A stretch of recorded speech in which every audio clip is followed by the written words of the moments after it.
चलो अब मैं फोन रखता हूँ। महेश की बातें सुनकर रूपा को और भी चिंता होने लग गई।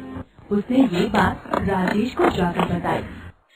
अरे ये तो बहुत अच्छी बात है कि वो अब शहर नहीं जाएगा। मैं तो हमेशा से चाहता था कि हम दोनों भाई मिलजुल कर यही रहें। देखिए, मुझे उसके रहने से दिक्कत नहीं है, मुझे देवर जी की हरकतों से दिक्कत है। तुमने फिर से शुरू कर दी अपनी कहानी। मैं जानता हूँ कि तुम्हें भी दूसरी औरतों की तरह अपने पति के भाई बहनों से परेशानी हो रही है, लेकिन ये याद रखो, ये महेश का भी घर है। रूपा क्या करती? जिस पति के भरोसे वो अपना सब कुछ छोड़कर आई थी, वो तो उसकी बात समझने को तैयार ही नहीं था। वो अंदर ही अंदर घुटने लगी। महेश अब गाँव में ही रहने लगा और एक दिन राजेश ने उसको बुलाया और उससे कहा, महेश, अब तो तू यही है ना?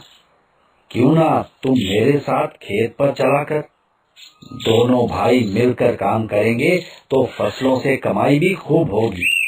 क्या भैया, आपको मैं खेतों में काम करने वाला दिख रहा हूँ? अरे मैं तो बिजनेस करूँगा, बिजनेस। देख लीजिएगा, कुछ दिन बाद मैं सबसे अमीर आदमी हो जाऊंगा इस गांव का। महेश ने लंबी लंबी बातें करके राजेश को प्रभावित कर लिया, लेकिन उसे करना तो कुछ था नहीं। उसका मकसद तो कुछ और ही था। एक दिन की बात है, रूपा रसोई में काम कर रही थी कि तभी महेश ने उसे पीछे से जाकर पकड़ लिया। अरे अरे अरे, ये क्या कर रही हैं आप? इसी वक्त छोड़िए मुझे। अरे भाभी, क्यों नाटक करती हो? मुझे पता है तुम भी मुझे मन ही मन पसंद करती हो। अगर नहीं भी पसंद करती तो क्या रखा है उस काले कलूटे राजेश भैया में? अरे मैं आपको रानी बनाकर रखूंगा, रानी। बस मुझे खुश कर दीजिए।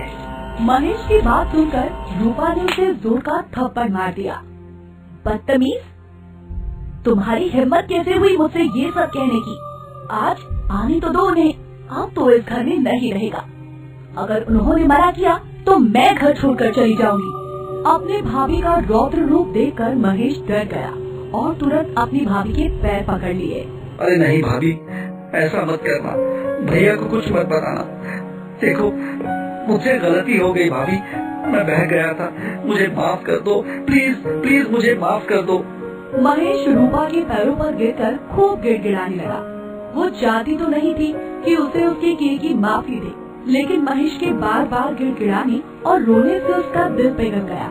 उसने राजेश को कुछ नहीं बताया, लेकिन महेश अपनी आदतों से कहाँ बाज आने वाला था। एक दिन की बात है, वो दोपहर में कहीं से शराब पीकर आया। उस समय रूपा तुरंत नहाकर ही निकली थी और अपने बालों को सुखा रही थी। उसे देखकर महेश पर फिर से पागलपन सवार हो गया और उसने अपनी भाभी को बाहों में भर लिया। उसकी इस हरकत से रूपा चिल्लाने लगी तो उसने उसके मुंह पर अपना हाथ रख दिया। अरे भाभी, क्यों चिल्ला रही हो? घर की बात है, घर में ही रहने दो। क्यों चिल्ला चिल्ला कर पूरे गांव में अपनी बदनामी करा रही हो? उसने रूपा को धकेलकर जमीन पर गिरा दिया और उसके साथ जबरदस्ती करने की कोशिश करने लगा।